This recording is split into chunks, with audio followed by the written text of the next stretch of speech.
നമസ്കാരം. പഞ്ചായത്ത് വാരത്തിലേക്ക് പ്രേക്ഷകർക്ക് സ്വാഗതം. തദ്ദേശ സ്വയംഭരണ തെരഞ്ഞെടുപ്പിൻ്റെ വിവിധ വശങ്ങളെ, വ്യത്യസ്തങ്ങളായിട്ടുള്ള തലങ്ങളെ അനാവരണം ചെയ്യുന്ന സവിശേഷമായിട്ടുള്ള പരിപാടിയാണ് പഞ്ചായത്ത് വാരം. കനത്ത മഴയെ അതിജീവിച്ചുകൊണ്ട് കനത്ത പോളിംഗ് ആണ് ഒന്നാം ഘട്ടത്തിൽ രേഖപ്പെടുത്തിയിരിക്കുന്നത്. ഒരുപക്ഷെ കഴിഞ്ഞ പഞ്ചായത്ത് തെരഞ്ഞെടുപ്പിലെ പോളിംഗിൻ്റെ ഒപ്പമോ അല്ലെങ്കിൽ അതിന് മുകളിലോ ശതമാനം രേഖപ്പെടുത്താൻ സാധ്യത ഉള്ള ഒരു തിരഞ്ഞെടുപ്പാണ് നടന്നത്. നഗരപ്രദേശങ്ങളിൽ താരതമ്യേന പോളിംഗ് കുറവാണ്. ഇന്ന് പോളിംഗ് നടന്ന തിരുവനന്തപുരം, കൊല്ലം, ഇടുക്കി, വയനാട്, കോഴിക്കോട്, കണ്ണൂർ, കാസർഗോഡ് എന്നീ ജില്ലകളിലെ രാഷ്ട്രീയ സ്പന്ദനങ്ങളും അതുപോലെ തന്നെ തനതായിട്ടുള്ള രാഷ്ട്രീയ വിഷയങ്ങളുമാണ് ഈ ഒരു സവിശേഷ പരിപാടിയിൽ ഞങ്ങൾ അനാവരണം ചെയ്യാൻ അല്ലെങ്കിൽ വിശകലനം ചെയ്യാൻ ആഗ്രഹിക്കുന്നത്. ഈ ഒരു പരിപാടിയിൽ പങ്കെടുക്കാൻ വേണ്ടി, ചർച്ചയ്ക്ക് കൊഴുപ്പ് കൂട്ടാൻ വേണ്ടി നിരവധി വിദഗ്ധരുണ്ട്, രാഷ്ട്രീയ നേതാക്കളുണ്ട്, സാരഥികളുണ്ട്.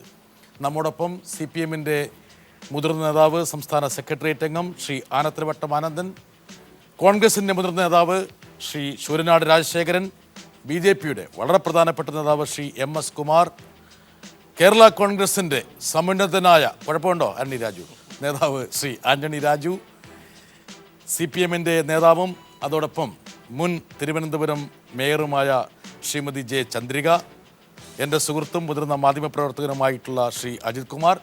ഇവരോടൊപ്പം ഇനിയും നിരവധി വിദഗ്ധർ ഈ ഒരു പരിപാടിയിൽ വന്നു ചേരുന്നതാണ്. ശ്രീ ആനത്തലവട്ടൻ, അതായത് 7 ജില്ലകളിലെ പോളിംഗ് പൂർത്തിയായിരിക്കുന്നു. ഒരുപക്ഷെ ഏറ്റവും പ്രധാനപ്പെട്ട ജില്ലകളാണ് ഈ പോളിംഗിൽ വിധേയമായിരിക്കുന്നത്. എന്താണ് താങ്കളുടെ ഒരു പ്രാഥമികമായിട്ടുള്ള നിഗമനം? ഇടതുപക്ഷ ജനാധിപത്യ മുന്നണി ഈ തെരഞ്ഞെടുപ്പിൽ വമ്പിച്ച വിജയം കൈവരിക്കും.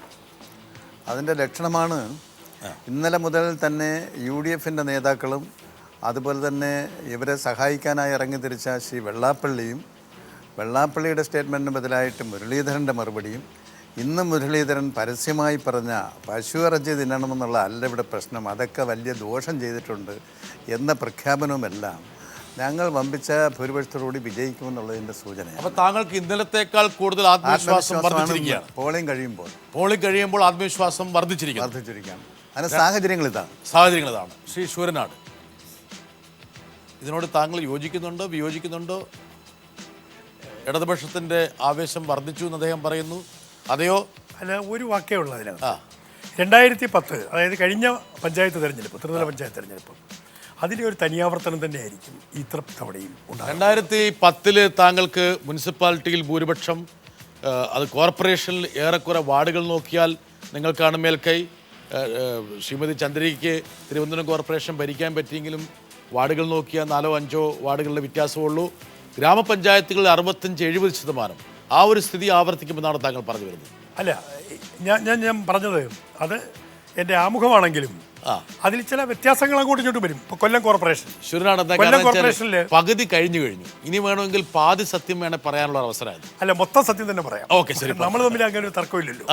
അപ്പോൾ ഈ കൊല്ലം കോർപ്പറേഷൻ ഒരു ഉദാഹരണം, ഞാൻ അവിടെ നിന്നാണല്ലോ സ്ഥിരമായിട്ട് പോകുന്നത്. ഈ തെരഞ്ഞെടുപ്പിൻ്റെ തുടക്കം എന്ന് പറയുന്നത് നമ്മളൊക്കെ പേടിച്ചു പോയൊരു തുടക്കമുണ്ട്. തുടക്കം വെച്ചൊരു 3-ാം മുന്നണിയുടെ അവതാരം. ആ 3-ാം മുന്നണി വരുന്നു, അതെങ്ങനെയൊക്കെ വരും, ഞങ്ങൾ തമ്മിൽ സംസാരിച്ചു. അപ്പോൾ ആ 3-ാം മുന്നണിയുടെ പ്രഭവസ്ഥാനം ഒരർത്ഥത്തിൽ കൊല്ലമാണ്, അറിയാമല്ലോ. ആ കൊല്ലത്തിൻ്റെ ഒരു ഭാഗത്ത് എങ്ങനെ വരും എന്ന് ഞങ്ങൾ പ്രതീക്ഷയുണ്ടായിരുന്നു. പക്ഷേ എത്ര പെട്ടെന്നാണ് ഇതൊരു ചാപിള്ളയായി. ശൂരനാട്, സാധാരണഗതിയിൽ ഞാൻ മനസ്സിലാക്കിയത് 3-ാം മുന്നണിയുടെ വരവ് കൊണ്ട് ഉള്ളിലൽപ്പം സന്തോഷം താങ്കളുടെ നേതാക്കന്മാർക്ക് ഉണ്ട് എന്നാണ് ഞാൻ മനസ്സിലാക്കിയത്. ഒരു കാരണവശാലും അങ്ങനെ ഉണ്ടാവില്ല. കേരളത്തിൽ അതിന് സ്പേസ് ഇല്ല. കേരളത്തിൽ കമ്മ്യൂണിസ്റ്റ് പ്രസ്ഥാനങ്ങൾക്ക് ഒരു സ്പേസ് ഉണ്ട്, ഇന്ത്യൻ നാഷണൽ കോൺഗ്രസിന് വേറെ സ്പേസ് ഉണ്ട്. ശ്രീ കുമാർ, എനിക്ക് തോന്നുന്നു ഈ തെരഞ്ഞെടുപ്പിൽ ഏറ്റവും കൂടുതൽ സ്റ്റേക്സ് ഉള്ളൊരു പാർട്ടി ഇപ്പോൾ ഈ ഒരു പോയിന്റ് നോക്കുകയാണെങ്കിൽ BJP-ക്കാണ്. എന്താ കാരണം എന്ന് വെച്ചാൽ BJP-യുടെ ഒരു എന്താ പറയുക, ഒരു ജീവൻ മരണ പരീക്ഷണ ഘട്ടമാണ്.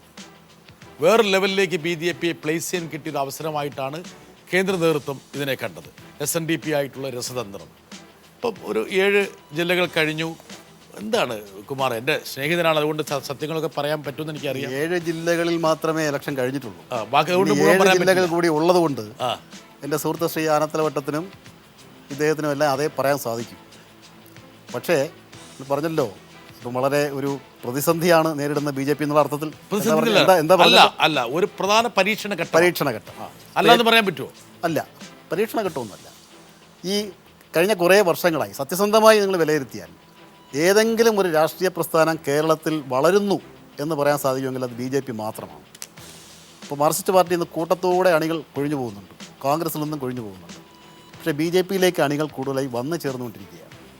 അതുകൊണ്ട് BJP അല്ല, ഞാൻ പറയുന്നതല്ല, ഞങ്ങളെ സംബന്ധിച്ച് മാത്രമല്ല, കേരളത്തിലെ പ്രധാനപ്പെട്ട രാഷ്ട്രീയ പ്രസ്ഥാനങ്ങളെ എല്ലാം സംബന്ധിച്ച് വളരെ താങ്കൾ ഈ തെരഞ്ഞെടുപ്പിൽ ഏറ്റവും പോസിറ്റീവ് ആയിട്ടുള്ള കാര്യം എന്താണ്? ഈ തെരഞ്ഞെടുപ്പിൽ താങ്കൾക്ക് ഞങ്ങൾ ഏറ്റവും കൂടുതൽ വികസന കാര്യങ്ങൾ ചർച്ച ചെയ്തതും ഇവരൊന്നും അത് ചർച്ച ചെയ്തില്ലല്ലോ. കേരളത്തിൽ ലോക്കൽ ബോഡി ഇലക്ഷനാണ് നടക്കുന്നതെന്നൊരു തോന്നൽ പോലും ഇടതുപക്ഷ ക്യാമ്പയിനിലോ വലതുപക്ഷ ക്യാമ്പയിനിലോ കേട്ടില്ല. ഒന്ന് BJP കഴിഞ്ഞ ഏതാനും വർഷങ്ങളായിട്ട് അല്ലെങ്കിൽ തെരഞ്ഞെടുപ്പുകളായിട്ട് ശക്തി ആർജിച്ചുകൊണ്ടിരിക്കുന്നു. ഈ തെരഞ്ഞെടുപ്പിൽ ശക്തമായിട്ട് വികസന വിഷയം നിങ്ങൾ ഉന്നയിച്ചു. ഇതൊക്കെ പറയുമ്പോഴും ഒരുപക്ഷെ താങ്കളെന്ന രാഷ്ട്രീയ നിരീക്ഷകനെ ആശങ്കപ്പെടുത്തുന്ന ഒരു വിഷയം ഏതായിരിക്കും? അല്ല, പ്രത്യേകിച്ച് അങ്ങനെ ഒന്നും ആശങ്കപ്പെടുത്തുന്നില്ല. ഞങ്ങൾ വളരെ വളരെ വളരെ ഇങ്ങനെയൊന്നും അല്ലല്ലോ സാധാരണ നമ്മൾ കാണുമ്പോൾ സംസാരിക്കാൻ. ശരി, നിർത്ത്. വളരെ മുന്നേറ്റം ഉണ്ടാക്കാൻ ബുദ്ധിമുട്ട് കൊണ്ടാണ് അജിത്തെ, നമ്മുടെ സ്നേഹിതരാക്കിയ ബുദ്ധിമുട്ടിലാക്കാൻ പാടുണ്ടോ? പക്ഷെ എങ്കിലും ചില പ്രയാസങ്ങൾ കുമാറിന്റെ നെഞ്ചിൽ ഉരുണ്ടു കൂടുന്നില്ലേ? അത് എല്ലാവർക്കും അറിയാവുന്നതാണ്, കുമാറിനും അറിയാം. കുമാർ അത് പറയാൻ പാടില്ല. കാരണം ഈ പുറത്ത് ഇങ്ങനല്ലേ കുമാറിന് പറയാൻ പറ്റും. പക്ഷെ അകത്ത് ചില നെരിപ്പോടുകൾ കുമാറിന്റെ അല്ല, BJPക്കുള്ളിൽ. കുമാറിന് അങ്ങനെ പ്രശ്നങ്ങളൊന്നുമില്ല. കുമാറുള്ള കാര്യം നേരെ വാ നേരെ പോകുന്നുള്ളതാണ്. ആന്റണി രാജു, നിങ്ങൾക്ക് രണ്ട് പ്രശ്നമുള്ളത്. എന്താ കാരണം വെച്ചാൽ ചില നേതാക്കന്മാർ കോൺഗ്രസ്സിൽ മനസ്സ് തുറക്കാൻ വേണ്ടിയിട്ട് കാത്തിരിക്കുകയാണ്. അത് വേറെ ആൾക്കാരൊന്നുമല്ല, സാക്ഷാൽ AK ആൻ്റണി, രണ്ട് ശ്രീ VM സുധീരൻ. ചില സൂചനകളൊക്കെ കിട്ടിയിട്ടുണ്ട്. ഇപ്പൊ താങ്കൾ ഏത് പക്ഷത്താണെന്നുള്ള കാര്യം നമുക്ക് കൃത്യമായിട്ട് പറയാൻ പറ്റില്ല. അല്ല, UDFന്റെ ഉള്ളിലേക്ക് മറ്റേ മാണി കോൺഗ്രസ് എങ്ങനെയാണെന്ന് നമുക്ക് പറയാൻ പറ്റില്ല. എന്താ കാരണം വെച്ചാൽ ആരോ പറഞ്ഞ പോലെ ഇബലീസ് പല കോരത്തിലും വരുന്ന പറഞ്ഞാൽ ആന്റണി രാജു പല കോരത്തിലും വരും. പക്ഷെ ഒരു കാര്യമുണ്ട്, KM മാണിക്ക് വേണ്ടി ഈ ബാർക്കോഴ കേസിൽ ഇത്രയും വീറോടെ വാദിച്ച, എന്നാൽ മാണി സാർ ഏറ്റവും കൂടുതൽ ദ്രോഹിച്ച മറ്റൊരു നേതാവില്ല. അത് ഭയങ്കര വൈരുദ്ധ്യാത്മിക പൗരവാദമാണ്. അത് ശ്രീ ആനത്തലവട്ടം പറയേണ്ട ഒരു വാചകമാണ്. എന്തായാലും മാണി സാറിനെ ഇത്രയും കൂടുതൽ സ്നേഹിച്ചിട്ട് ദ്രോഹിച്ച ഒരാൾ വേറെ ഇല്ല.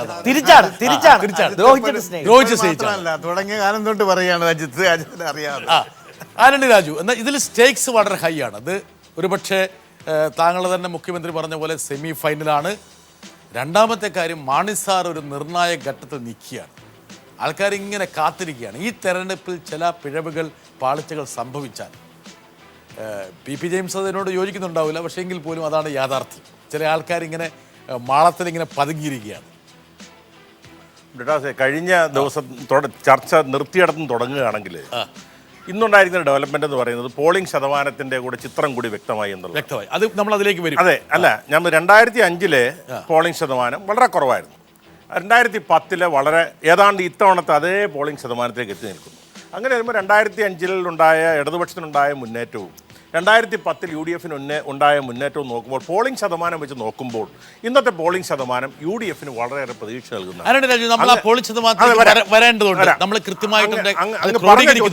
അങ്ങ് ചോദിച്ച ചോദ്യത്തിന് എനിക്ക് ഉത്തരം പറയേണ്ടതുണ്ട്. അങ്ങ് പറഞ്ഞ കാര്യം എനിക്കറിയാം, ബാർക്കോഴയെ കുറിച്ചുള്ള അല്ലല്ല, അതാണല്ലോ അത് കേൾക്കുന്നത്. അങ്ങനെന്താ ഉദ്ദേശിച്ചത്?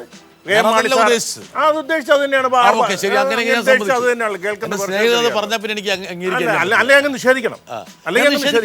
ഞാൻ ഇന്ന് ഒരു ആന്റണി പറഞ്ഞൊരു കാര്യം നിശ്ചയിച്ചിട്ടില്ല. അങ്ങ് പറഞ്ഞതിൽ എനിക്ക് മനസ്സിലായി, കോമൺ സെൻസ് ഉള്ള ആൾക്ക് മനസ്സിലാകുന്നതായിരിക്കും മനസ്സിലായത്. അപ്പോൾ അങ്ങ് ഉദ്ദേശിച്ചത് അത് തന്നെയാണ്. ബാർക്കോഴയുമായി ബന്ധപ്പെട്ട് ഉയർന്നു വന്നിരിക്കുന്ന വിഷയം, അത് ആ ജഡ്ജ്മെന്റ് വളരെ ഗൗരവമുള്ളതാണെന്നുള്ള കാര്യത്തിൽ ഞങ്ങൾക്ക് ആശയക്കുഴപ്പമൊന്നുമില്ല. അതിൻ്റെ രാഷ്ട്രീയമായ പ്രത്യാഘാതങ്ങളെക്കുറിച്ചും അതിൻ്റെ നിയമപരമായ പ്രത്യാഘാതങ്ങൾ എങ്ങനെ നേരിടണമെന്നതിനെക്കുറിച്ച് ഞങ്ങൾ ആലോചിക്കും. അങ്ങ് പറഞ്ഞതുപോലെ ഇവിടെ പല നിരീക്ഷണങ്ങളും ഇപ്പോൾ നടത്തിക്കൊണ്ടിരിക്കുന്നു. പക്ഷേ നമുക്കറിയാം, ഒരു തദ്ദേശ സ്വയംഭരണ തെരഞ്ഞെടുപ്പിൽ ജനങ്ങളുടെ മുമ്പിൽ ഏറ്റവും പ്രാമുഖമായ വിഷയം ഇതാണോ അതോ മറ്റ് വിഷയങ്ങളാണോ? വ്യക്തമായി, ആന്റണി രാജു എനിക്ക് വ്യക്തമായി. പക്ഷേ താങ്കൾ 2-3 കാര്യങ്ങൾ പറഞ്ഞു. അതായത് ഇതിനെക്കുറിച്ച് രാഷ്ട്രീയപരമായിട്ട് നിയമപരമായിട്ട് ചില ആലോചനകൾ, കുമാരൻ ശ്രദ്ധിക്കണം, നടന്നുകൊണ്ടിരിക്കുകയാണ് എന്ന്. ആ പ്രോസസ്സ് പൂർത്തിയായെന്ന് പറഞ്ഞിട്ടില്ല എന്ന് പറഞ്ഞാൽ ആന്റണി രാജുവിന് ഒരു ഭയവുമില്ല. കാരണം KM മാണി UDFൽ നിന്ന് എന്ന് പുറത്താകുന്നു അന്ന് 2 കൈ നീട്ടി രക്തഹാരമിട്ട് സ്വീകരിക്കാൻ LDF നിൽക്കുക. അതുകൊണ്ട് അപ്പൊ അവർക്ക് നമുക്ക് വേണ്ടേ അപ്പോൾ നമുക്ക് വേണ്ട. സത്യമായിട്ട് പറ. അതെ, കുറച്ചു കാലം ആ ഒരു ഇതുണ്ടായിരുന്നല്ലോ. അല്ല, അവരാഗ്രഹിച്ചിട്ടുണ്ടോന്നറിയില്ല. ബാർക്കോഴയോടെ തീർന്നു. ശ്രീമതി ചന്ദ്രിക, താങ്കൾ തിരുവനന്തപുരം മേയറായിരുന്നു. ഒരുപക്ഷെ ഈ തദ്ദേശ സ്വയംഭരണ തെരഞ്ഞെടുപ്പിനെ കുറച്ചും കൂടി അടുത്ത് നിന്ന് സ്പർശിക്കാൻ കഴിയുന്ന ഒരു സാഹചര്യം താങ്കൾക്കാണുള്ളത്. പലതരത്തിലുള്ള ഊഹാപോഹങ്ങളും തിരുവനന്തപുരം കോർപ്പറേഷനെ കുറിച്ച് ഉയർന്നിരുന്നു. അതിലേറ്റവും പ്രധാനപ്പെട്ട വാദം ശൂരനാട് അറിയാം, അതായത് BJP ഒരു എരച്ചെത്തുന്നു എന്നൊരു ധാരണ, പ്രത്യേകിച്ച് ശ്രീ O രാജഗോപാലിൻ്റെ മത്സരങ്ങളും അത് സൃഷ്ടിച്ച അലയൊലിയും ഒക്കെ. എന്താ ഇപ്പോഴത്തെ ഈ ഒരു സിറ്റുവേഷൻ നിൽക്കുമ്പോൾ? ഇപ്പോൾ BJPയുടെ സിറ്റിംഗ് സീറ്റായ 6 സീറ്റിൽ നിന്നും 2 സീറ്റിലേക്ക് ചുരുങ്ങുമെന്നാണ് എനിക്ക് തോന്നിയിട്ടുള്ളത്. BJPയുടെ സിറ്റിംഗ് സീറ്റുകളായ 6 സീറ്റ് എന്നുള്ളത് 2 സീറ്റായിട്ട് ചുരുങ്ങും. ചുരുങ്ങും. അജിത്തെ വല്ല പിടിച്ചോ വേണേല്. അതായത് കാരണമുണ്ട്. കാരണം ഈ തലസ്ഥാന നഗരത്തിലെ ജനങ്ങൾ ഈ നഗരസഭയെ വിലയിരുത്തുന്നത് എൻ്റെ പ്രവർത്തനം കൂടി വെച്ചിട്ടാണ്. ഒരുപക്ഷെ നരേന്ദ്രമോദിയുടെ ഗുജറാത്തിനെക്കാട്ടിലും നല്ല പെർഫോമൻസ് ഈ തലസ്ഥാന നഗരത്തിനാണെന്നുള്ള കാര്യം നന്നായിട്ട് അറിയാം. അതുകൊണ്ടാണ് ശുചിത്വത്തിൻ്റെ കാര്യത്തിൽ സംസ്ഥാന തലസ്ഥാനങ്ങളെ എടുത്ത് പരിശോധിച്ചപ്പോൾ 2ാം സ്ഥാനം. ചേട്ടാ ചന്ദ്രിക മേഡം പറഞ്ഞു കേട്ടാ, അതായത് 6 BJPക്ക് ഇപ്പോൾ ഉള്ള 6 വാർഡുകൾ 2ആയിട്ട് ചുരുങ്ങുമെന്ന്. താങ്കളത് കേൾക്കാത്ത ഭാഗത്തിൽ ഫോൺ നോക്കിക്കൊണ്ടിരിക്കുകയായിരുന്നു. ഇവിടുത്തെ മേയർക്കല്ലേ മേയർക്കല്ലേ കൃത്യമായിട്ട് അറിയാവുള്ളൂ എന്ന്. തിരുവനന്തപുരം ഏറ്റവും ശുചിയുള്ള നഗരമാണ്, ഗുജറാത്തിനേക്കാൾ നല്ലതാണെന്ന് പറഞ്ഞപ്പോഴാണ് അദ്ദേഹം കാരണം തിരുവനന്തപുരത്ത് ഞാൻ ചെട്ടുന്നത്. ചന്ദ്രിക, താങ്കൾ പറഞ്ഞു വരുന്നത് അതായത് തിരുവനന്തപുരം തന്നെ ആ ശുചിത്വത്തിന് അവാർഡ് വാങ്ങിയപ്പോ അത് നിഷേധിക്കാൻ സാധിക്കും. തിരുവനന്തപുരം കോർപ്പറേഷൻ. രണ്ടാമത്തെ കാര്യം, തിരുവനന്തപുരം മരിച്ച മേയർക്ക് ആരാധന, മേയർക്കല്ലേ തിരുവനന്തപുരത്തിലെ ജനങ്ങളുടെ നമ്മളെ മറ്റു രാജ്യങ്ങളിലും ഞാൻ ഒരു കാര്യം പറയട്ടെ, തിരുവനന്തപുരത്ത് തെരഞ്ഞെടുപ്പ് നടന്നു കഴിഞ്ഞു. ഇനിയിപ്പോ നമ്മൾ എന്ത് പറഞ്ഞാലും വലിയ സ്വാധീനിക്കാൻ പോകുന്നില്ല. പക്ഷെ താങ്കൾക്കൊരു കൺവിക്ഷൻ ഉണ്ട്, തിരുവനന്തപുരത്ത് BJP വലിയ പ്രകടനം നടത്തുമെന്നുള്ള ധാരണകൾ ശരിയല്ല. BJPയുടെ നിലവിലുള്ള അംഗബലം താഴേക്ക് പോകുമെന്നാണ് താങ്കൾ പറയുന്നത്. 2, ശൂരനാടിന്റെ പാർട്ടിയുടെ സ്ഥിതി എന്തായിരിക്കും? UDF മൊത്തം ഇടതുപക്ഷ ജനാധിപത്യ മുന്നണി 60 തൊട്ട് 65 സീറ്റുകളിൽ 60 മുതൽ 65 വാർഡുകളിൽ ഇടതുപക്ഷം വിജയിക്കും. ജെയിംസേ എന്ത് പറയുന്നു? തിരുവനന്തപുരം കോർപ്പറേഷൻ. തിരുവനന്തപുരത്തെ മേയർ എന്ന നിലയിൽ ടീച്ചർക്ക് അങ്ങനെ ഒരു അവകാശവാദം വയ്ക്കാൻ എല്ലാവിധ അവകാശമുണ്ട്. പക്ഷേ എൻ്റെ ഒരു അഭിപ്രായത്തിൽ BJP 6 സീറ്റ് എന്നുള്ളത് ചുരുങ്ങിയത് 10-12 സീറ്റിലേക്ക് അത് വർദ്ധിക്കും. ഇവിടെ ആർക്കും ഭൂരിപക്ഷം കിട്ടാൻ പോകുന്നില്ല. BJP സഹായം തേടേണ്ടി വരും. ഇതാണ് സംഭവിക്കാൻ പോകുന്നത്. തിരുവനന്തപുരം പൊതുവായുള്ള ചിത്രം അല്ല, ഞാൻ തിരുവനന്തപുരത്തെ കുറിച്ച് അത് കഴിഞ്ഞു. പൊതുവെയുള്ള ചിത്രത്തിൽ ഏതായാലും ഇടതുപക്ഷത്തിനും UDFനും തമ്മിൽ വലിയ വ്യത്യാസം ഞാൻ കാണുന്നില്ല. ആര് മേൽക്കൈ നേടിയാലും ചെറിയ തോതിലേ ഉണ്ടാവുള്ളൂ. 2010 ആവർത്തിക്കുമെന്ന ശ്രീ ആന്റണി രാജുവിന്റെ അല്ലെങ്കിൽ ശ്രീ സൂര്യനാടിന്റെ പ്രസ്താവന താങ്കൾക്ക്? അല്ല, ഒരു കാര്യമുണ്ട്. ഒരു കോൺഗ്രസും UDFും പ്രതീക്ഷിക്കാത്ത രീതിയിലുള്ള വിജയമാണ് 2010 ഉണ്ടായത്. ഏതാണ്ട് 67 മുതൽ 70% വരെ സീറ്റുകൾ ജയിച്ചു. അതെന്തായാലും ഇത്തവണ ആവർത്തിക്കാൻ സാധ്യതയില്ല. അജിത്തെ, ഒരു പെർസെൻറ്റേജ് വെക്കുകയാണെങ്കിൽ 50, 40, 60, 35, കുമാറിന്റെ പാർട്ടിക്ക് 10%, 6%, 7%, എന്താ ഒരു പെട്ടെന്നൊന്ന് പറയാം? BJPക്ക് ഒരു നില മെച്ചപ്പെടും എന്നാണ് എനിക്ക് സ്റ്റേറ്റ് വൈഡിൽ തോന്നുന്നത്. കാരണം BJP ഇതുവരെ BJPയെ SNDPയുടെ ബന്ധം എന്തായിരുന്നാലും ഒരു അല്പം കുറെയെങ്കിലും പ്ലസ് ആണ്. കൂടാതെ മറ്റൊന്ന്, ഈ നമ്മുടെ രാഷ്ട്രീയമായൊരു തെരഞ്ഞെടുപ്പ് നടന്നത് അടുത്ത് അരുവിക്കരയാണ്. അവിടെ LDFനും UDFനും വോട്ട് വർദ്ധിപ്പിക്കാൻ കഴിഞ്ഞില്ല. കാര്യമായി BJPക്ക് വോട്ട് വർദ്ധിപ്പിച്ചു. ആ ശതമാനമല്ലെങ്കിലും പൊതുവായി കേരളത്തിലാകെ BJPക്ക് ഇപ്പോഴുണ്ടായിരുന്നേക്കാൾ നില നല്ല രീതിയിൽ മെച്ചപ്പെടും. വളരെ വളരെ പ്രസക്തമായിട്ട് നിരീക്ഷണങ്ങൾ. നമുക്ക് 1ാം റൗണ്ട് നമ്മുടെ ചർച്ച പൂർത്തിയായി. നമ്മൾ 7 ജില്ലകളിൽ നടന്ന തെരഞ്ഞെടുപ്പിൻ്റെ ഗതി എന്താണ്? പോളിംഗ് ശതമാനം എങ്ങനെയാണ്? ഈ പോളിംഗ് ശതമാനം എങ്ങനെയാണ് ഈ തെരഞ്ഞെടുപ്പിനെ സ്വാധീനിക്കാൻ പോകുന്നത്? അതിൻ്റെ ഒരു ഡീറ്റെയിൽസിലേക്ക് ഈ ചർച്ച പ്രവേശിക്കുകയാണ്. പോളിംഗ് ശതമാനം 2005, 2010, 2015 ഒരു കമ്പാരിസൺ ഇവിടെയാണ് ആന്റണി രാജു കയറി പിടിച്ചേക്കുന്നത്. 2005 പോളിംഗ് ശതമാനം കുറഞ്ഞ സമയത്ത് നോക്കുക, തിരുവനന്തപുരത്ത് പോളിംഗ് ശതമാനം 53% മാത്രമായിരുന്നു 2005. അത് 2010 70% വർദ്ധിച്ചു. 2015 അത് 72.6%. വേണമെങ്കിൽ കുറച്ചുകൂടി ഒരു വർധന വേണമെങ്കിൽ ഉണ്ടാകാം അല്ലേ? പോളിംഗ് ബൂത്തിലൊക്കെ ഇപ്പോഴും തട്ടിമുട്ടി ചില ആൾക്കാർ നിൽപ്പുണ്ടാകാം. ക്രമാതീതമായ വർധന. ഇവിടെയാണ് ആന്റണി രാജു പറഞ്ഞ കാര്യം. അതായത് 2005 എല്ലാ ജില്ലകളിലും, കൊല്ലത്ത് നോക്കുക 60% 74 നിലനിർത്തുന്നു. ഇടുക്കിയിലാണ് വളരെ പ്രധാനപ്പെട്ട ഒരു സ്ഥലം. ആന്റണി രാജു ഒരുപാട് സ്റ്റേക്സ് ഉണ്ട് അവിടെ. പി ജെ ജോസഫിന്റെ 2 പഞ്ചായത്തുകളിൽ കട്ട മത്സരം നടക്കുന്നുണ്ട്. അതെ, അവിടെയൊക്കെ വോട്ടിംഗ് ശതമാനം കൂടാൻ സാധ്യതയുണ്ടോ? ഇടുക്കിയിൽ 75%, കോഴിക്കോട് 62, 2010 77 പക്ഷെ ആ 74 കുറഞ്ഞിരിക്കും. വേണേ അത് 75 എത്താം അല്ലേ? എത്താൻ സാധ്യതയുണ്ട്. വയനാട് ഏറ്റവും ഭീകരമായിട്ടുള്ള പോളിംഗ്. ഒരു കണക്കിന് എന്തിനാണ് വയനാട് ഇത്രത്തോളം പോളിംഗ് വർദ്ധിച്ചെന്നുള്ള കാര്യം എനിക്കൊരു പ്രഹേളിയ കുമാർ. എന്താ കാരണം വെച്ചാൽ അവിടെ ഈ SNDP BJP ഫാക്ടറികളൊക്കെ വർക്ക് ചെയ്തിട്ടുണ്ടോ? അതിനുള്ള സാധ്യതകൾ കാണുന്നില്ല. അപ്പോൾ എന്തായിരിക്കും അതിൻ്റെ ഒരു ഹിക്മത്ത്? 80% കടന്നിരിക്കുന്നു വയനാട്. കണ്ണൂർ ജില്ലയിലും കനത്ത പോളിംഗ് ആണ്. പക്ഷേ 2010 പോളിംഗിനെ അപേക്ഷിച്ച് ഒരു 3% കുറവ് കാണുന്നുണ്ട്. അത് അജിത്തെ വേണമെങ്കിൽ 1% വേണം വർദ്ധിക്കാം, 1% 1.5% വർദ്ധിക്കാം. കാസർഗോഡ് ഏറെക്കുറെ സെയിം ആണ്, പക്ഷെ 2% കുറവുണ്ട്. പക്ഷെ അത് സെയിം ആയിട്ട് കാണും. ഒരു കാര്യം, അതായത് കണ്ണൂരിൽ നമ്മുടെ ട്രഡീഷണൽ കണക്കനുസരിച്ച് പോളിംഗ് ശതമാനം കുറഞ്ഞാൽ ഇടതുപക്ഷവും മാർക്സിസ്റ്റ് പാർട്ടിയും, പോളിംഗ് ശതമാനം കൂടിയാൽ UDF ആണ്. പക്ഷെ കണ്ണൂരിൽ കഴിഞ്ഞ പ്രാവശ്യം നില വ്യത്യാസമായി. കഴിഞ്ഞ ലോക്സഭയിൽ 2005 2015 2005 ഒരു കാര്യം ശ്രദ്ധിക്കണം, ആന്റണി രാജു മനസ്സിലാക്കേണ്ട കാര്യം 2005 ഒരു അപവാദമായിട്ട് കാണണം. എന്താ കാരണം വെച്ചാൽ 2005 കോൺഗ്രസ് തറലി ഡിമോറലൈസ്ഡ് ആയിരുന്നു. DIC എന്നുള്ള ഒരു പ്രധാനപ്പെട്ട രാഷ്ട്രീയ പാർട്ടി LDFൻ്റെ ഒപ്പമായിരുന്നു. ഒരുപാട് പ്രതിസന്ധികൾ UDF നേരിട്ടൊരു സമയമാണ്. ആ ഘട്ടത്തിൽ സ്വാഭാവികമായിട്ടും കോൺഗ്രസ് അനുകൂലികളായിട്ടുള്ള വോട്ടർമാർ മനംപെടുത്ത് പോളിംഗ് ബൂത്തിൽ പോയിരിക്കാനുള്ള സാധ്യത. അങ്ങനെയാണെങ്കിൽ ഈ പോളിംഗ് ശതമാനം വോട്ട് ചെയ്യാൻ പോയവരെല്ലാം അന്ന് മാറി നിന്ന കോൺഗ്രസ്സുകാരാണെങ്കിൽ കോൺഗ്രസിന്റെ UDFന് അനുകൂലമായിട്ടില്ല വരേണ്ടത്. അല്ല, ഞാൻ പറഞ്ഞു വരുന്നത് ക്രമാതീതമായിട്ട് 2005 കുറഞ്ഞതിനെ കുറിച്ചാണ്. അതായത് 2005 നിന്ന് ഒരു 10-20% ഡിഫറൻസ് ജില്ലകളിൽ കണ്ടതിന്റെ പ്രധാനപ്പെട്ട ഘടകം. കുമാരെ ശരിയല്ലേ കുമാരെ? ഒരു വ്യത്യാസം ഉള്ളത് 2005 2010 ഉള്ളതിൽ നിന്നും വ്യത്യസ്തമായി ഈ തെരഞ്ഞെടുപ്പിൽ ഉണ്ടായിരുന്നത് പല ജില്ലകളിലും പല മണ്ഡലങ്ങളിലും ശക്തമായ ത്രികോണ മത്സരം ഉണ്ടായിരുന്നു. 2005 2010 അത് ചൂണ്ടിക്കാണിക്കാൻ കഴിയില്ല. അതുകൊണ്ട് പോളിംഗ് കുറഞ്ഞാൽ അത് ഞങ്ങൾക്ക് അനുകൂലമാണ്, പോളിംഗ് കൂടിയാൽ അവർക്ക് ആ കണക്ക് കൂട്ടലേ വ്യത്യാസമില്ല. ഈ പോളിംഗ് പെർസെന്റേജിലെ വ്യത്യാസങ്ങൾ പെർസെന്റേജ് വെച്ചുകൊണ്ട് ചർച്ച ചെയ്യാൻ പറ്റില്ല.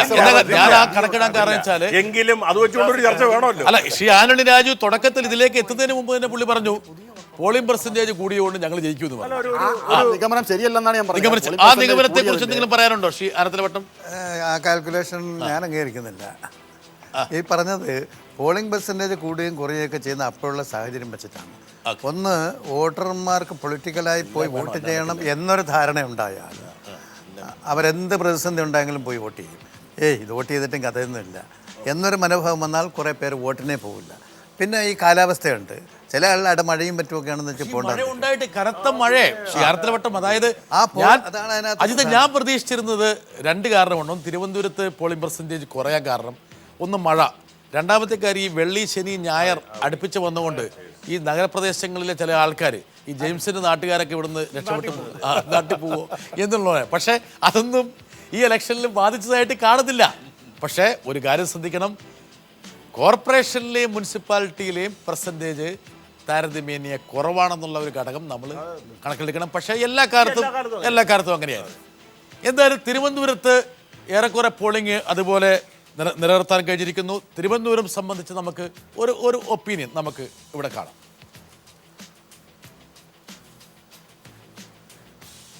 തദ്ദേശ ഭരണ തെരഞ്ഞെടുപ്പിന്റെ ആരവം കെട്ടിറങ്ങിയപ്പോൾ ഇരു മുന്നണികളും LDF-ഉം UDF-ഉം ഏകദേശം ഒപ്പത്തിനൊപ്പമാണ് നിന്നത്. തങ്ങളുടേതായ കോട്ടകളിൽ അല്ലെങ്കിൽ പ്രധാനപ്പെട്ട ചില പോക്കറ്റുകളിൽ BJP ശക്തമായി നിലയുറപ്പിച്ചിട്ടുണ്ടായിരുന്നു. പക്ഷേ പോളിംഗ് തീരുമ്പോൾ നമുക്ക് മനസ്സിലാകുന്നത് തലസ്ഥാന ജില്ലയിലെങ്കിലും അല്ലെങ്കിൽ തലസ്ഥാന ജില്ലയിൽ LDF-ന് നേരിയ ഒരു മുൻതൂക്കം ഉണ്ട് എന്നുള്ളതാണ്. കഴിഞ്ഞ തദ്ദേശ ഭരണ തെരഞ്ഞെടുപ്പ് കാലത്ത് തിരുവനന്തപുരം ജില്ലയിലെ ആകെയുള്ള 73 ഗ്രാമപഞ്ചായത്തുകളിൽ UDF-ന് 31-ഉം LDF-ന് 28-ഉം ഭരണസമിതികളുടെ സാരഥ്യമാണ് ലഭിച്ചത്. UDF-ന് ഏറ്റവും അനുകൂലമായ രാഷ്ട്രീയ സാഹചര്യം ഉണ്ടായിരുന്നിട്ട് കൂടി 28 പഞ്ചായത്തുകളിൽ മാത്രമാണ് കഴിഞ്ഞ തവണ, ഈ 31 പഞ്ചായത്തുകളിൽ മാത്രമാണ് കഴിഞ്ഞ തവണ നേട്ടമുണ്ടാക്കാൻ കഴിഞ്ഞത്. അതിനാൽ തന്നെ ഇപ്പോഴത്തെ പ്രത്യേക രാഷ്ട്രീയ സാഹചര്യങ്ങൾ അല്ലെങ്കിൽ വിമത പ്രശ്നങ്ങൾ, സ്ഥാനാർത്ഥി നിർണയത്തിലെ ബുദ്ധിമുട്ടുകൾ, ഇതെല്ലാം നോക്കുമ്പോൾ, സീറ്റ് വിഭജനത്തിലെ തർക്കങ്ങൾ, ഇതെല്ലാം നോക്കുമ്പോൾ ഇത്തവണയും UDF-ന് കഴിഞ്ഞ തവണത്തെ ഗ്രാമപഞ്ചായത്തുകളുടെ കാര്യത്തിൽ കഴിഞ്ഞ തവണത്തെ നേട്ടം അല്ലെ മുൻതൂക്കം, നേരിയ മുൻതൂക്കമാണെങ്കിലും അത് നിലനിർത്താൻ കഴിയും എന്ന് ഞാൻ കരുതുന്നില്ല. ബ്ലോക്ക് പഞ്ചായത്തുകളുടെ കാര്യത്തിൽ ആകെയുള്ള 11 ബ്ലോക്ക് പഞ്ചായത്തുകളിൽ കഴിഞ്ഞ തവണ UDF-ന് 6-ഉം LDF-ന് 4-ഉം ആണ് ലഭിച്ചത്. പക്ഷെ ഇത്തവണയും ഈ ബ്ലോക്ക് പഞ്ചായത്തുകളുടെ കാര്യത്തിൽ വലിയൊരു മാറ്റം ഞാൻ കാണുന്നില്ല. കൂടിപ്പോയാൽ ഒരു സമാസമത്തിൽ തന്നെ LDF-ന് ബ്ലോക്ക് പഞ്ചായത്തുകളുടെ കാര്യത്തിൽ ഒരു നേട്ടം ഉണ്ടാക്കാൻ കഴിയും എന്ന് ഞാൻ പ്രതീക്ഷിക്കുന്നില്ല. മുനിസിപ്പാലിറ്റിയുടെ കാര്യങ്ങൾ എടുക്കുകയാണെങ്കിൽ ജില്ലയിൽ ആകെയുള്ള 4 മുനിസിപ്പാലിറ്റികളിൽ ഇരു മുന്നണികളും 2 വീതമാണ് കഴിഞ്ഞ തവണ വിജയിക്കാനായത്. പക്ഷേ അവർക്ക് UDF-ന് വളരെ നേട്ടം, കഴിഞ്ഞ മുനിസിപ്പാലിറ്റി 2 എണ്ണം വിജയിച്ച് ഒരു നേട്ടം ഉണ്ടാക്കാൻ കഴിഞ്ഞെങ്കിലും അവർക്ക് രാഷ്ട്രീയ സ്ഥിരത ആ ഭരണങ്ങളിൽ ലഭിച്ച 2ഇടത്തും, അതായത് നെയ്യാറ്റിൻകരയിലും വർക്കലയിലും രാഷ്ട്രീയ സ്ഥിരത ഉറപ്പുവരുത്താൻ കഴിഞ്ഞില്ല. അതിനാൽ തന്നെ അവിടങ്ങളിൽ ഇപ്പോഴും ഒരു നെഗറ്റീവ് ഇംപ്രഷൻ UDF-ന്, പ്രത്യേകിച്ച് കോൺഗ്രസിന് നിലവിലുണ്ട്. എങ്കിൽ തന്നെയും ആകെയുള്ള 4 മുനിസിപ്പാലിറ്റികളിൽ ഒരിടത്ത് UDF വിജയിക്കും. ബാക്കി 3 എണ്ണവും LDF തന്നെയായിരിക്കും ഇത്തവണ വിജയിക്കുക എന്നാണ് പ്രാഥമികമായി നമുക്ക് നോക്കുമ്പോൾ മനസ്സിലാകുന്നത്. തിരുവനന്തപുരം ജില്ലയിൽ BJP-യുടെ കാര്യം പറയുകയാണെങ്കിൽ കഴിഞ്ഞ തവണ 6 കൗൺസിലർ സ്ഥാനങ്ങളാണ് തിരുവനന്തപുരം കോർപ്പറേഷൻ അവർക്കുണ്ടായത്. അത് ഇരട്ടയക്കത്തിലേക്ക് കടന്നേക്കാം. ചില പോയിന്റുകളിൽ അവർക്ക് നേട്ടങ്ങളുണ്ടാക്കും. അത് നിലവിലുള്ള ചില കൗൺസിലർമാരുടെ അവരുടെ പ്രവർത്തനത്തിലുണ്ടായ പോരായ്മകൾ ഉണ്ടാക്കിയിട്ടുണ്ട്. അതുപോലെ തന്നെ അവർ വളരെ ഗ്രാസ് റൂട്ട് ലെവലിൽ നല്ല അടുക്കും ചിട്ടയോടുള്ള പ്രവർത്തനങ്ങൾ വഴി തിരുവനന്തപുരം ജില്ലയിൽ ഒരു പക്ഷേ അവര് 2 അക്കത്തിലേക്ക് കടന്നേക്കാം. അജിത്തെ, മാധ്യമത്തിൻ്റെ ലേഖനാണ്. അദ്ദേഹം ഒരു സംക്ഷിപ്ത ചിത്രം തിരുവനന്തപുരത്തെക്കുറിച്ച് പ്രദാനം ചെയ്തതാണ്. ഒരുപക്ഷെ ആർക്കും പരാതിപ്പെടാൻ പറ്റാത്ത രീതിയിൽ അദ്ദേഹം അതിനൊരു ലോജിക്ക്, ഒരു യുക്തിയും കൂടി പ്രദാനം ചെയ്തിരിക്കുന്നു. ആർക്ക് പരാതിപ്പെടാൻ കഴിയാത്ത? ആർക്കും. കുമാറിന് എന്തായാലും പരാതിപ്പെടാൻ പറ്റില്ല. 2 അക്കം കിടക്കുമെന്നാണ് പറയുന്നത്. പിന്നെ വലിയ സന്തോഷമല്ലേ എനിക്ക്. 3 അക്കം കിടക്കുമെന്ന് കുമാരനും പറയാൻ പറ്റില്ല. അതെ, 100 കൂടുതൽ ഇല്ലല്ലോ. കുമാരനൊരു പ്രശ്നം എന്താ പറയുക, ഇവിടുത്തെ ചർച്ചയിൽ നിങ്ങൾ കൂടുതൽ നിർബന്ധം പിടിക്കുകയാണെങ്കിൽ ഞങ്ങൾ പന്നായം പിടിക്കും. അപ്പോൾ അതാണ്. അപ്പോൾ അതായത് ഇപ്പൊ 30 സീറ്റ് 30 വാർഡ് ഇവിടെ കിട്ടുമെന്ന് പറഞ്ഞാൽ ഞാൻ അജിത്തിന് അവിടെ ഇരുന്നത്. അജിത്താണ് മധ്യസ്ഥരല്ല, പത്തായകളുടെ. തിരുവനന്തപുരത്ത് നിലവിലുള്ള അവസ്ഥയിൽ ആന്റണി രാജു അദ്ദേഹം പറഞ്ഞത് ഒരു പക്ഷേ കഴിഞ്ഞ പ്രാവശ്യം UDF-ന് കിട്ടിയ അത്രയും വാർഡുകളും സീറ്റുകളും ഇക്കുറി കിട്ടാൻ സാധ്യതയില്ല എന്ന്. അതാണ് അദ്ദേഹത്തിൻ്റെ ഒരു നിഗമനം. വലിയ മാറ്റങ്ങൾ ഉണ്ടാവില്ല, സമ്മിശ്രമായിട്ടുള്ള പ്രതികരണങ്ങളാണ് അദ്ദേഹം കാണുന്നതെങ്കിൽ പോലും BJP-യുടെ ഒരു വളർച്ച വിഭാവനം ചെയ്യുമ്പോൾ പോലും വലിയ അട്ടിമറികൾക്ക് സാധ്യത കാണുന്നില്ല. നേരിയ മാറ്റത്തോടുകൂടി തിരുവനന്തപുരം നഗരസഭ ഇത്തവണ UDF തിരിച്ചു പിടിക്കും. ജെയിംസ്, UDF തിരുവനന്തപുരം കോർപ്പറേഷൻ ഞാൻ പറഞ്ഞില്ലേ 2 കൂട്ടർക്കും ഭൂരിപക്ഷം ഉണ്ടാവില്ല എന്നുള്ളതാണ് എൻ്റെത്. പക്ഷേ ഇവർക്ക് കോർപ്പറേഷൻ പിടിക്കാമായിരുന്നു. നല്ല കാൻഡിഡേറ്റ്സിന് ഇടുകയും റിബൽ ശല്യം ഒഴിവാക്കുകയും ചെയ്തിരുന്നെങ്കിൽ തിരുവനന്തപുരം, നമ്മൾ തിരുവനന്തപുരത്തിരുന്നാണ് ചർച്ച ചെയ്യുന്നത് എങ്കിൽ പോലും തിരുവനന്തപുരത്തിന്റെ ചിത്രം എന്താണ് നമുക്ക് നോക്കാം. വരട്ടെ. 2010 ഒരു ബെഞ്ച് മാർക്ക്. എനിക്ക് തോന്നുന്നു ആന്റണി രാജു ഏറ്റവും ഇഷ്ടപ്പെടുന്ന തിരഞ്ഞെടുപ്പ് 2010. 2010 കോർപ്പറേഷൻ, ഒരു കോർപ്പറേഷനുള്ളത് 100 വാർഡുകളാണുള്ളത്. ചന്ദ്രിക മേഡം തിരുത്തനം കേട്ടാ, 100 അല്ലെങ്കിൽ 100 അല്ലേ? 100.